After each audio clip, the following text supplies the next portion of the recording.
On 21st to 22nd June 2023, the United Kingdom, jointly with Ukraine, hosted the International Ukraine Recovery Conference, URC 2023 in London. It is a continuation of the cycle of joint annual events, with the last one conducted with Switzerland in Lugano. The previous conference, held for the first time during the ongoing Russian aggression against Ukraine, launched the Lugano Principles, which laid the foundation for the reconstruction process of Ukraine and united the world in its efforts. The Ukraine Recovery Conference is dedicated to Ukraine's transformation and was symbolically launched in London in 2017 as the Ukraine Reform Conference. URC 2023 was focused on mobilizing international support for Ukraine's economic and social stabilization and recovery from the devastating aftermath of this war, including through emergency assistance for immediate needs and financing private sector participation in the reconstruction process. Conference's broad participation of the international community, international financial institutions, the private sector and the civil society to mobilize support for Ukraine will continue to implement a rather ambitious reform agenda and look for ways to support investment in Ukraine while reducing risks. My first question to you, as I understand the goal of this conference, our Ukrainian goal, is to sell our image, the country's image, as a successful country where investments will be safe. Did we do that?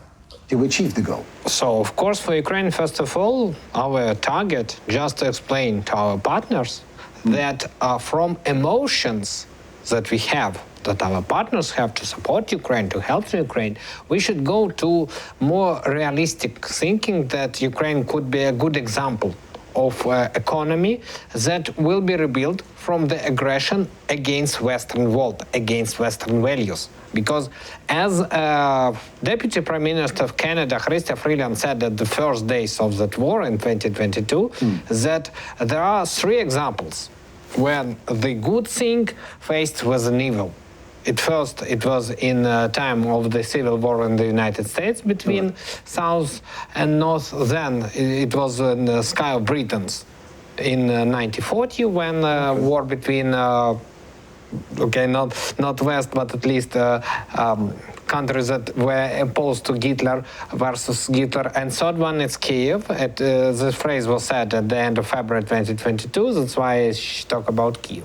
So that's why it was emotions. And now for Ukraine, it's very important to say that, guys, it's not only a question of rebuilding Ukraine. It's a question to show to the whole world that the same aggression should not be taken by any other country in any other time after that, because it should be example.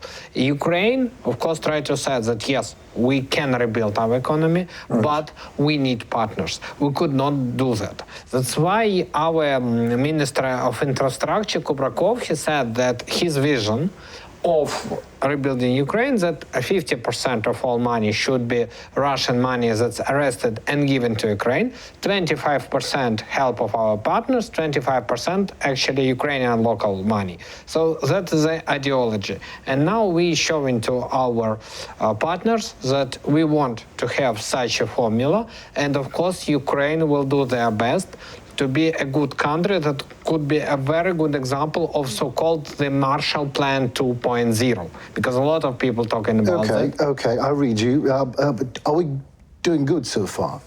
Are we building this image for our international society that after our inevitable victory, this will be the safe place for investment? Are we doing good? Absolutely, because for us it's important that we want to be this example. For our partners it's important that we actually saw as an example, because all our, let's call it so, taxpayers in countries that support Ukraine, they constantly repeat one phrase: to whom you want to give this money, this country is full of corruption, and so on and so forth. And Ukraine, of course, want to say that yes, of course, we have this problem, but let's be frank. If you look to the Transparency International ranking about countries and their attitude to corruption, the leaders in that actually list two countries, namely Denmark and New Zealand, with the rank 90. So from 190, it means 10% of corruption exists even in the top 2 countries in the world without corruption. Well, that's humankind. I mean, Yes. that happens everywhere. Yes, that's why for Ukraine it's important to say that yes, this problem we have, but we try to do something. We will not stay in one place,